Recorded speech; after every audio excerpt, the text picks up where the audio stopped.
हरे कृष्णा हरे कृष्णा हरे कृष्णा कृष्णा कृष्णा हरे हरे हरे राम राम राम हरे हरे। सनातन दिव्यता में आपका स्वागत है और मैं हूं पद्म गुप्ता। श्रीमद् भगवद गीता सार में की श्रृंखला में आज हम डिस्कस करेंगे अध्याय 13,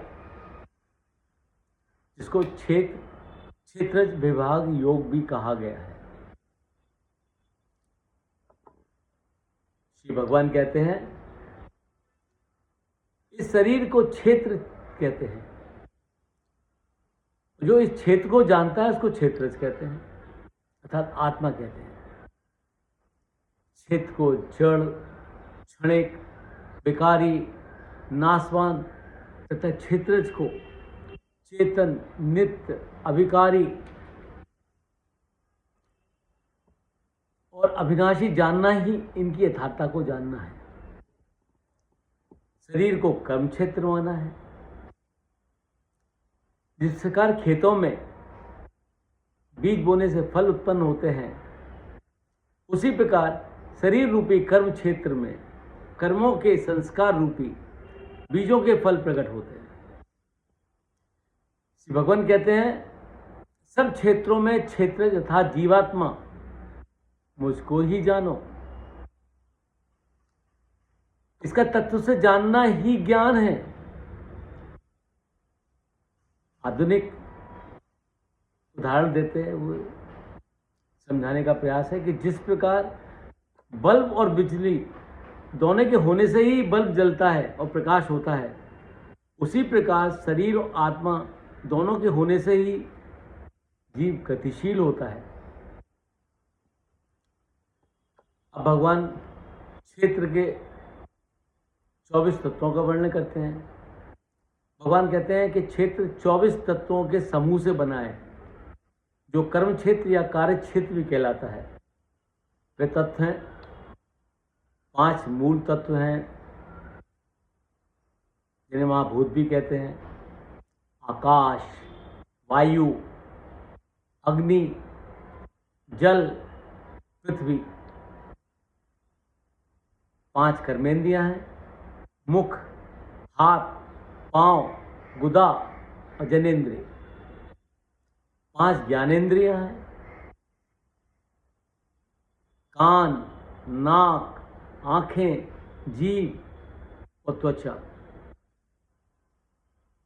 5 ज्ञानेंद्रियों के विषय अर्थात ज्ञान पदार्थ हैं, स्पर्श, स्वाद, दृष्टि, ध्वनि और गंध। मन, बुद्धि, अहंकार और अंत में मूल प्रकृति अपने तीनों गुणों सहित मिलकर 24 तत्व होते हैं।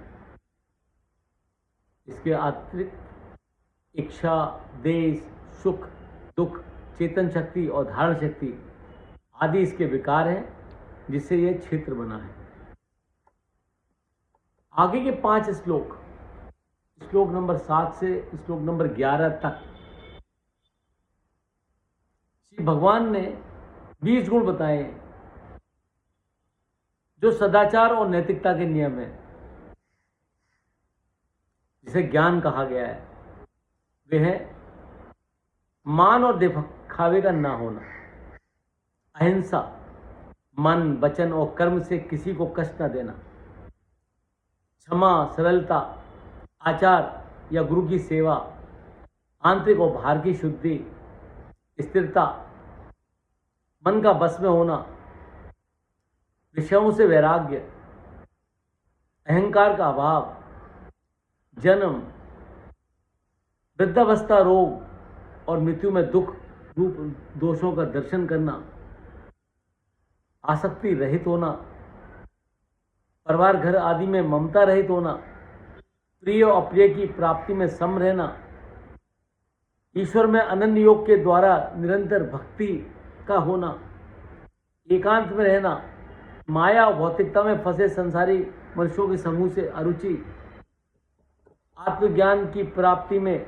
नित्युक्त रहना, तत्व ज्ञान द्वारा सर्वत्र परमात्मा के दर्शन करना। इन नियमों को जानना ये ज्ञान है और जो इसके विपरीत है अहंकार, हिंसा, क्रोध, कठोरता आदि, वे अज्ञान है।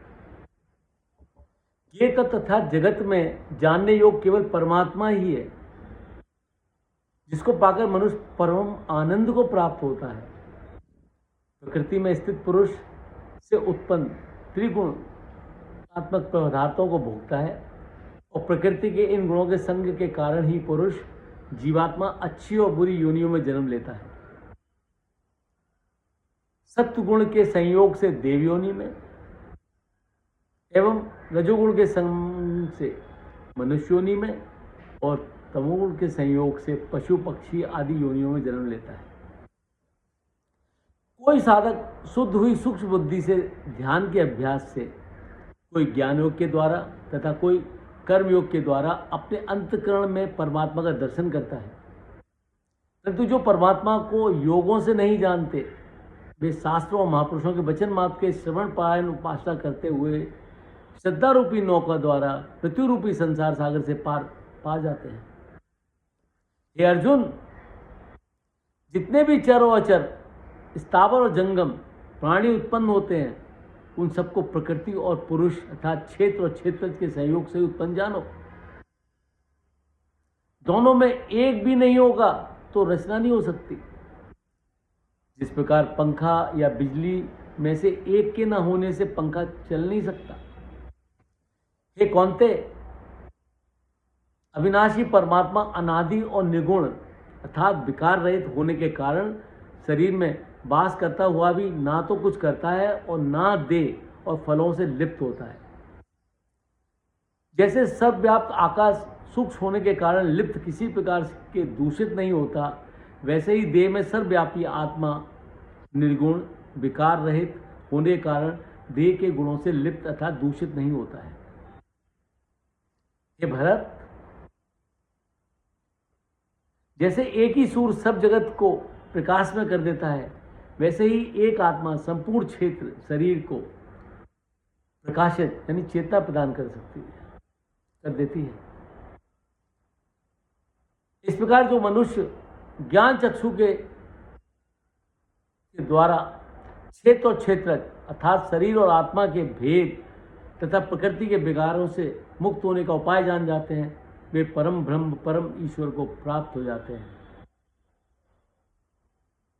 हरे कृष्णा। तो ये था अध्याय 13 क्षेत्र क्षेत्रज विभाग योग।